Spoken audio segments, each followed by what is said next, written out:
1971 इसका गवाह है कि जब इंडियन नेवी हरकत में आई थी तो पाकिस्तान 1 से 2 हो गया था।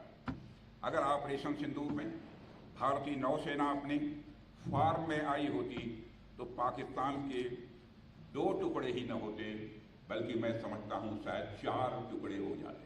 पहली बार किसी इंडियन के मुंह से ये निकला है कि पाकिस्तान के 4 टुकड़े हो गए होते हैं।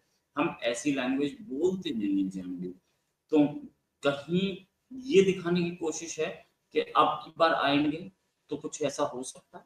अभी तो एक पहलगाम का बदला ही समझ लो, कह सकते हैं पूरा हुआ, अभी तो बड़ा कुछ बाकी है। लीडरशिप जो है वो जनता का मूड इको करती है। जो भारतीय जनता है वो चाहती है इस समय कि पाकिस्तान में आतंकवाद का जो है पूर्ण रूप से सफाया होना चाहिए। तो आपको नहीं लगता कि 2 न्यूक्लियर पावर अगर आपस में लड़ेंगे तो ये बहुत खतरनाक चीज हो सकती है? ठीक है, आप बोल सकते हैं कि हम तो पूरा पाकिस्तान उड़ा देंगे, लेकिन पाकिस्तान भी तो कुछ ना कुछ नुकसान करेगा ना।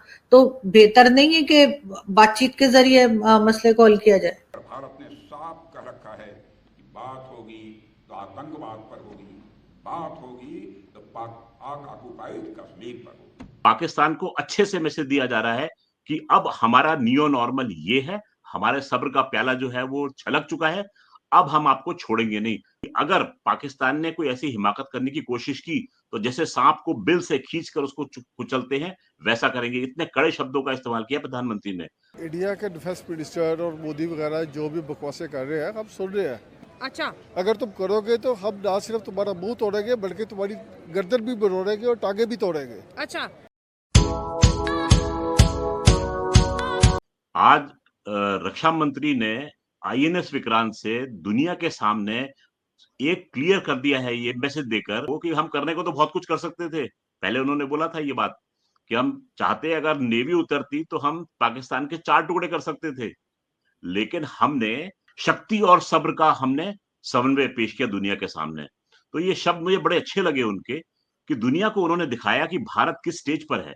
हमने जब हथियार से गोली फायर करने को रोकने का निर्णय जब लिया है, वो निर्णय हमने तब लिया जब पाकिस्तान का डीजीएमओ गिड़गिड़ाते हुए आया हमारे पास में। आपको ध्यान होगा डीजीएमओ ने जब बोला था कि वो सुबह उन्होंने बोला था बात करनी है, हमारे डीजीएमओ ने उनको शाम को टाइम दिया 3:30 बजे का। 3:30 बजे वो गिड़गिड़ाया कि भाई गोली मारना बंद कर दो और हम जो है वो कायदे में रहेंगे।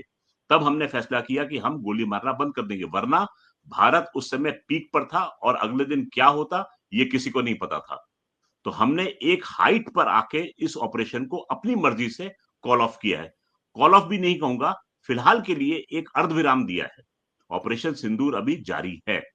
राजनाथ सिंह जी ने तो यहां तक कह दिया है कि पहले जो 2 आतंकवादी हाफिज सईद और मसूद अजहर पाकिस्तान के पास हैं, उनको भारत के हवाले करो। तो माहौल पाकिस्तान में यह है कि वहां का जो प्रधानमंत्री है शहबाज, वो बार बार ऑफर कर रहा है कि भारत से बात करने को तैयार है, हम इस मुद्दे पर भी बात करेंगे, उस मुद्दे पर भी बात करेंगे, लेकिन अगर ये दोनों आतंकवादी पाकिस्तान सौंपेगा तब बात होगी। राजनाथ सिंह जी ने तो यही मैसेज दिया है ना पाकिस्तान को। जी अंजू जी, राजनाथ सिंह जी ने बड़ा क्लियर कट बोल दिया है, ये 2 आतंकवादी पहले सौंपो, उसके बाद में बातचीत की सोचेंगे। हमने ये भी नहीं बोला कि हम बात करेंगे। और प्रधानमंत्री ने वैसे ही क्लियर कर दिया था, टेरर एंड टॉक्स नहीं चलेंगी, टेरर और टूरिज्म जो है वो भी नहीं चलेगा आपका, और पानी और खून जो है वो एक साथ नहीं बह सकता। तो ये क्लियर कट हमारी जो जितनी भी राजनीतिक शक्ति है उन्होंने सबने क्लियर कर दिया है और एक ही सुर में एक ही बात बोल रहे हैं। इस समय पाकिस्तान को अच्छे से मैसेज दिया जा रहा है कि अब हमारा नियो नॉर्मल ये है, हमारे सब्र का प्याला जो है वो छलक चुका है, अब हम आपको छोड़ेंगे नहीं। प्रधानमंत्री ने अपने भाषण में ये भी कहा था, आपको ध्यान होगा सासाराम में वही बोले हैं कि अगर पाकिस्तान ने कोई ऐसी हिमाकत करने की कोशिश की तो जैसे सांप को बिल से खींचकर उसको कुचलते हैं वैसा करेंगे। इतने कड़े शब्दों का इस्तेमाल किया प्रधानमंत्री ने। तो आप देखिए इस समय मूड क्या है पूरी की पूरी लीडरशिप का। और ये बीजेपी की वो गवर्नमेंट है जो जनता की भाषा बोलती है। जनता सालों से कह रही है 4 टुकड़े कर दो, 8 टुकड़े कर दो, नेस्तनाबूद कर दो, एक भी जिहादी जिंदा ना छोड़ो। अब आपको वो भाषा राजनेताओं के मुख से सुनाई देने लग गई है और इसके लिए उन्होंने 11 साल की पहले तैयारी की है। मोदी और मोदी जी की कैबिनेट ये पूरे जमीन से जुड़े हुए लोग हैं, इन्हें पहले से मालूम है कि क्या है, किस तरीके की डिमांड है हमारे वोटर्स की। और लोकतंत्र का तो भाई एक ही असूल है कि जो जनता चाहती है वो कर दो। तो जनता चाहती है कि पाकिस्तान को तगड़ा सबक सिखाया जाए, और अब पहली बार हमारी जो लीडरशिप है इस बात को बोल रही है।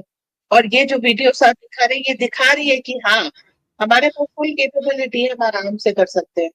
अगर वो इंडिया के डिफेंस मिनिस्टर और मोदी वगैरह जो भी बकवासें कर रहे हैं, हम सुन रहे हैं।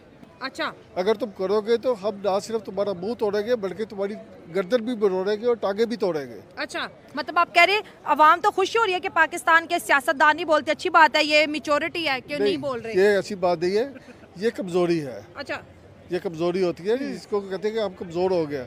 हम कमजोर नहीं है, अल्हम्दुलिल्लाह हमारे पास एटम बम है। और वो जिस तरह वो परवेज मुशर्रफ ने भी कहा था, एटम बम हमने फुटबॉल खेलने के लिए नहीं बनाया, अपनी हिफाजत के लिए बनाया। अगर हम एटमी कुव्वत होने के बावजूद उससे डर रहे हैं या उसकी किसी बात का जवाब नहीं दे रहे, तो यार ये अफसोस का बेखाब है। मतलब आप कह रहे हो कि बोल दो, जवाब दे दो एक अगर जो बकवास कर रहे हैं उसको उससे ज्यादा जो जवाब दो कि तुम किसी गलत फहमी पे ना रहना। अगर तुम आओगे अपने पाँव पे चल के, लेकिन जाओगे स्ट्रेचर पे बैठ के। ओए सच में? हाँ जी, बिल्कुल ऐसे ही है। हाँ। क्योंकि हम लोगों में एक जज्बा है, हम लोग शहीद होना भी चाहते हैं और हम लोग गाजी होना भी चाहते हैं। देखो जी, हिंदू जो है या काफिर जो है वो उसके लिए नुकसान ही नुकसान है। वो कहते हैं मर गए खत्म हो गए, हम कहते हैं शहीद हो गए जिंदा हो गए। ऐसे तो है। तो हम कैसे डर सकते हैं इनसे? कभी भी नहीं डरेंगे। लेकिन ये कि जवाब उनको देना चाहिए। ये नहीं होता क्योंकि आपके घर में पत्थर फेंक रहे हैं, आपकी गली में आके आपको गालियाँ दे रहे हैं, आपके घर में आके गोलियाँ चला रहे हैं, तो हम पीस नहीं चाहते, हम फिर उसका जवाब देना चाहते हैं और जवाब देंगे इंशाअल्लाह ताला। मतलब आप कह रहे हैं अगर इंडिया घर में घुसेगा फिर हम पीस नहीं चाहेंगे, फिर हम जवाब देंगे? बिल्कुल भी नहीं चाहेगा, बल्कि हम उसको घर में घुसने दे ही क्यों। सही बात है। जैसे वो हमारे घर की तरफ देखेगा हम उसकी आंखें निकालेंगे।